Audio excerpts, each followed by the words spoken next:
नमस्ते एवरीवन, मैं राजवीर सिंह एक बार फिर से आप सभी का आज के वीडियो लेक्चर में स्वागत करता हूं।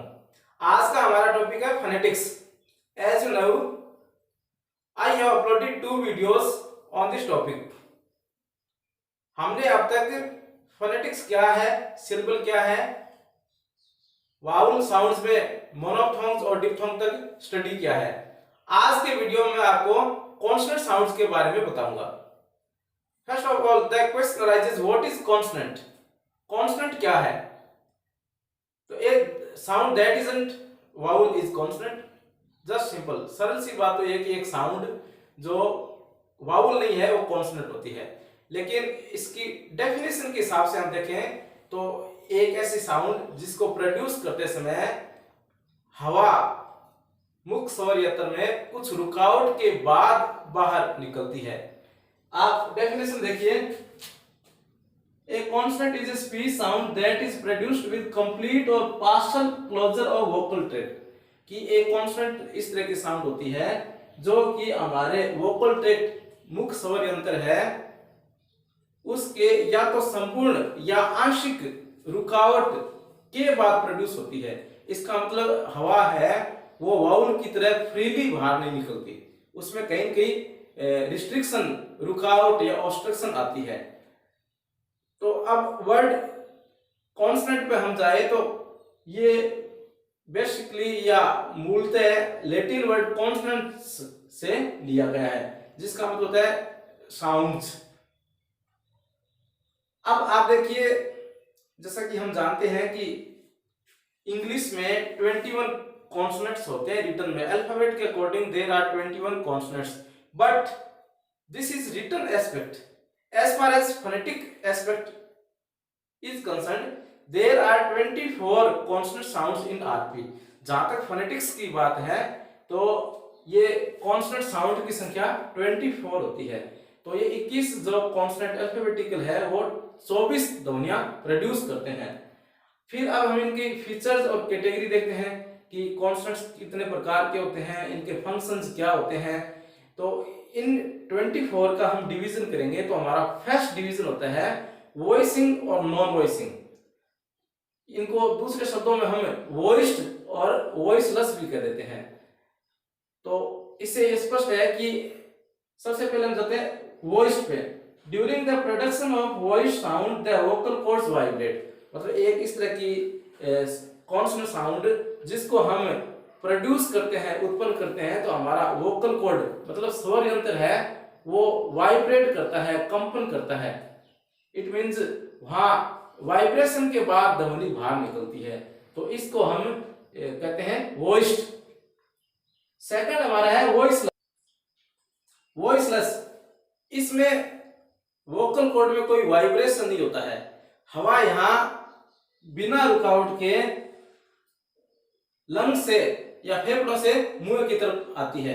आप इसकी डेफिनेशन देख सकते हैं, these don't use the vocal cords to produce their sounds।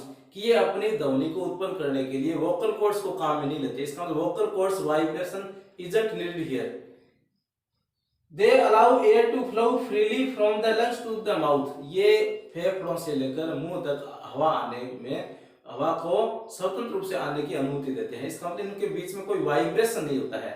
तो अब हम इन 24 को एक चार्ट के माध्यम से समझने का प्रयास करेंगे। Voiceless versus voiced. ध्वनि रहित साउंड्स वॉइसलेस कहलाती है और जिसमें वोकल कॉर्ड का वाइब्रेशन होता है, संघर्ष होता है, उनको वॉइस्ड कहते हैं। There are 9 voiceless sounds in RP and the number of voice sounds are 15। तो ये 9 ध्वनियां आप देख पा रहे हैं, ये वॉइसलेस है। इनमें वोकल कॉर्ड वाइब्रेट नहीं होता। पी की साउंड, टी, जैसे बोर्ड पे आप ये देख पा रहे हैं। दूसरी इस साइड में ये वॉइस्ड है। इनका अंतर महसूस करने के लिए आप अपने गले पे यहाँ हाथ रख सकते हैं और फिर आपको जिनमें लगता है कि कंपन सा हो रहा है बोलते समय, इसका मतलब वॉइस्ड है। और कंपन का एहसास नहीं होता है, इसका मतलब वॉइसलेस है। जैसे आप ये बै, तो हल्का सा आपको ये हिसिंग या वाइब्रेशन सा फील होगा। तो ये टोटल 24 साउंड होगी 9 + 15। तो आरपी में 24 कॉन्सोनेंट साउंड होती है। तो पहला इनका क्लासिफिकेशन हमारा है वॉइसिंग और non voicing, it means voiceless और वॉइस्ड। तो सिंपल सी बात है, जिनमें वोकल कॉर्ड या हमारा ये मुख स्वर यंत्र है, इसमें घर्षण होता है, भारीपन फील होता है, और उनके वोकल कॉर्ड्स के ऑर्गन में क्लोजर या पार्शियल क्लोजर को फील करते हैं आप, उनको वॉइस्ड कहते हैं। और जिनमें वोकल कॉर्ड वाइब्रेट नहीं करता है उनको वॉइसलेस कहते हैं। अब हम इनके अगले क्लासिफिकेशन पे आते हैं। हमारा इनका सेकंड क्लासिफिकेशन है कॉन्सोनेंट्स को बोलने का तरीका और कॉन्सोनेंट को बोलने का स्थान। कॉन्सोनेंट साउंड्स को आर्टिकुलेटरी ऑर्गन में किस तरीके से बोला जाता है, उनको कहते हैं मैनर ऑफ आर्टिकुलेशन, उच्चारण करने का तरीका। इसमें यह बताया जाता है कि हवा के मार्ग में ब्लॉकेज, क्लोजर कहाँ आता है, हवा कहाँ से पास होती है। दूसरा होता है प्लेस ऑफ आर्टिकुलेशन, नाम से स्पष्ट है उच्चारण करने का स्थान। तो यहाँ उच्चारण स्थान की अमुक ध्वनि कहाँ से प्रोड्यूस की जाती है, कौन से ऑर्गन से प्रोड्यूस की जाती है, कि ये दांत से प्रोड्यूस की जाती है, होठ से की जाती है, इस तरह से ये बताया जाता है। तो सबसे पहले मैंने यहाँ बोर्ड पे बताया मैनर ऑफ आर्टिकुलेशन, उच्चारण करने के तरीके। As you know there are 24 consonant sounds, these are produced in the given manner. सबसे पहले प्लोसिव। प्लोसिव में 3 स्टेज होती है। सबसे पहले आप इनको फील करें, क्योंकि ये साउंड्स या बोलने का, स्पीच का मैटर है, इसलिए प्रैक्टिकली आप इनको बोल के फील करें। 3 स्टेज होती है। पहले क्लोजिंग स्टेज, इसमें जैसे अपने माउथ ऑर्गन बंद रहते हैं, आर्टिकुलेटरी ऑर्गन बंद रहेंगे। जैसे आप जैसे पैर बोलने की कोशिश करेंगे तो पहले एक बार ये दोनों होठ एक साथ आएंगे, इसका मतलब हवा के मार्ग में रुकावट आ गई।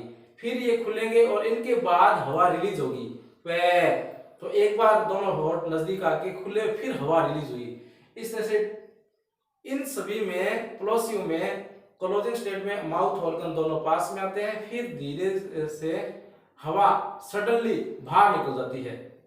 सेकंड अफ्रीकेट, ये भी प्लोसिव की तरह होते हैं। इनकी क्लोजिंग और रिलीजिंग 2 स्टेज है, इनकी मिडिल स्टेज नहीं है। रिलीज, इसका मतलब इनको एक बार अपना माउथ ऑर्गन बंद हो गया, उसके तुरंत बाद हवा बाहर नहीं निकलकर थोड़ी धीरे जाएगी, च। तो हमें एहसास हो रहा है कि च थोड़ा लंबा टाइम लिया है हवा ने बाहर जाने के लिए, इस तरह ज। नेक्स्ट है नेजल, नाम से स्पष्ट है, इसमें हवा है वो वोकल कॉर्ड से नोज या नाक के द्वारा बाहर निकलेगी। तो मैं हमें एहसास हो जाएगा कि यहाँ हवा है वो नाक या नासिका छिद्र से बाहर जाती है। नेक्स्ट है लेटरल, हिंदी में इनको पार्श्व कह देते हैं।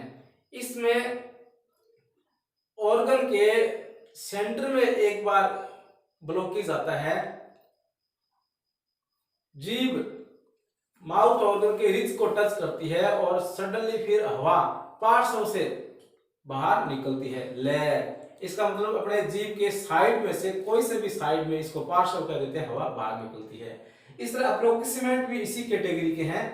फर्क इतना है कि अप्रोक्सीमेट में हवा जीभ के दोनों पार्श्वों से बाहर निकलती है, वह, ये, रे। आप एहसास भी कर सकते हैं कि आपको लगता है कि वह, ये या रे हमने बोले हैं, तो ये जीभ के दोनों पार्श्वों से हवा बाहर निकल रही है।